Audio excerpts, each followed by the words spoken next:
శరణు అయ్యప్ప అంటూ ఆ శబరిగిరీసుని దర్శిస్తే భక్తుల బాగోగులు ఆ స్వామి చూసుకుంటారని, పంపానదిలో స్నానమాచరిస్తే సకల పాపాలు తొలగిపోతాయని భక్తుల నమ్మకం. కానీ ఆ స్వామివారి దర్శనానికి వెళ్లిన భక్తులు తీవ్ర ఇబ్బందులు పడుతున్న పరిస్థితులు కనిపిస్తున్నాయి.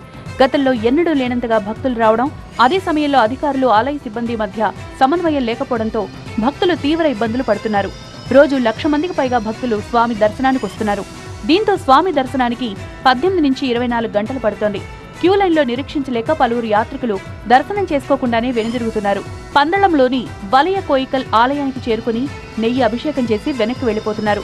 దర్శనం చేసుకోకుండా తిరిగి వెళ్లిపోతున్న వారిలో ఏపీ, కర్ణాటక, తమిళనాడుకు చెందిన భక్తులు ఎక్కువగా ఉన్నారు. ఈ ఘటనపై బీజేపీ ఎమ్మెల్యే రాజాసింగ్ తీవ్ర ఆవేదన వ్యక్తం చేశారు. కేరళ ప్రభుత్వంతో మాట్లాడి భక్తులకు సౌకర్యాలు కల్పించాలని తెలంగాణ ప్రభుత్వాన్ని కోరారాయన. వారం రోజులుగా శబరిమలలో ఇదే పరిస్థితి కనిపిస్తోంది. ట్రావెన్కోర్ అధికారులు, పోలీసుల మధ్య సమన్వయం లోపం వల్లే ఈ పరిస్థితి తలెత్తిందనే ఆరోపణలు వినిపిస్తున్నాయి.